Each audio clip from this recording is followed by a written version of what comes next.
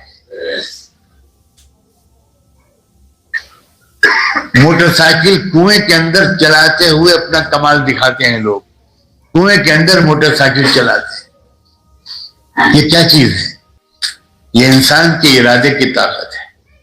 ایک انسان کچھ ٹھان لیتا ہے، کچھ فیصلہ کر لیتا ہے، کچھ پکا ارادہ کر لیتا ہے کہ مجھے ایک تار پر چلنے کی مشق کرنی ہے، وہ چلنا شروع کر دیتا ہے، بیچ بیچ میں گرتا بھی ہے، کچھ چوٹ بھی لگتی ہے، موٹر سائیکل کنویں میں چلانا شروع کر دیتا ہے، لیکن ایک نہ ایک دن، چند دن کے بعد وہ ماہر ہو جاتا ہے، وہ کامیاب ہو جاتا ہے۔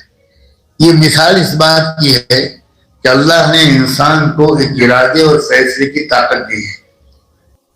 کیا آپ اگر یہ ٹھان لو کہ مجھے اپنے پیارے رب کو ناراض نہیں کرنا، مجھے گناہ نہیں کرنا، مجھے جھوٹ نہیں بولنا، مجھے بد نظری نہیں کرنی، مجھے بدکاری نہیں کرنی، مجھے کسی کو دھوکہ نہیں دینا، مجھے ماں باپ کا دل نہیں دکھانا، مجھے ان کی ساتھ بے ادبی نہیں کرنی، اونچی آواز میں ان سے بات نہیں کرنی۔ آپ اگر یہ سب باتیں ٹھان لو تو آپ بتاؤ دنیا کے سارے شیطان مل کر ایک انسان کے ارادے پر غالب نہیں آ سکتے۔ کمزوری یہ ہے کہ اس طرح کا پکا ارادہ کرنے میں ہم دیر کرتے ہیں، ہم ٹالتے رہتے ہیں، اس کو ٹالتے رہتے ہیں۔ رمضان آتا ہے تو تھوڑا سا خیال آتا ہے، تھوڑی سی زندگی بدلتی ہے اور اس میں کچھ ارادے بھی کر لیتے ہیں، لیکن رمضان کے بعد دھیرے دھیرے پھر وہی واپس پہنچ جاتے ہیں۔ آج کی اس مجلس میں آپ سب سے اور اپنے آپ سے ایک گزارش کرنا چاہتا ہوں۔ سارے لوگ اس وقت سچے دل سے، دکھانے کے لیے نہیں، سنانے کے لیے نہیں، ایک شرمندہ دل کے ساتھ اللہ کی طرف متوجہ ہو کر دل میں یہ کہیں اللہ سے، اللہ اب میں سچی توبہ کرتا ہوں، میری توبہ قبول کر، میں آپ کی طرف واپس آنا چاہتا ہوں، مجھے لیے راستہ آسان کر دیجیے۔ آج آپ یہ کہیے اللہ سے کہ بس اس مجلس میں ابھی دعا کے درمیان اللہ سے کہیے گا کہ میں نے فیصلہ کر لیا، عزم کر لیا، ٹھان لیا، کمر کس لی، اب میں کوئی غلط کام نہیں کروں گا، اب سارے غلط کاموں کو اپنی زندگی سے نکالوں گا اور انشاءاللہ اپنے علاقے کے علماء سے فائدہ اٹھاؤں گا. ان کی ملاقات کے وقت میں ان کے پاس ملاقات کے لیے جاؤں گا, ان کی نصیحتیں سنوں گا, عمل کروں گا. مختلف چینلز پر جو ہمارے اکابر کے بیانات آتے ہیں ان بیانات کو ہم سنیں گے اور عمل کی نیت سے سنیں گے. خالی مزہ لینے کی نیت سے نہیں بلکہ عمل کی نیت سے ہم سنیں گے, اس پر عمل کریں گے. جس دن وہ بات کریں گے نماز پر, اس دن سے ہم اپنی اچھی نماز شروع کر دیں گے. جس دن وہ بات کریں گے نگاہوں پر کنٹرول, تو اس دن سے ہم اپنی آنکھوں پر کنٹرول شروع کر دیں گے. آپ اگر فیصلہ کر لیں تو واقعی دنیا میں کوئی آپ کو روکنے والا نہیں, کوئی روکنے والا نہیں. بالکل ان سعیہ سوف یرا, یاد رکھیں یہ اللہ تعالیٰ نے انسان کی محنت, انسان کی طاقت اور انسان کے ارادے کے اندر بہت بڑی طاقت رکھی. کر لیجیے مجھے آخر کو جو چیز وہاں مجھے نقصان پہنچائے اس سے مجھے بچنا ہے. اللہ تعالیٰ ہم سب کو مضبوط ارادہ, مضبوط فیصلہ کرنے کی اور اوپر جمے رہنے کی توفیق عطا فرمائے. وآخر دعوانا ان الحمد للہ رب العالمین.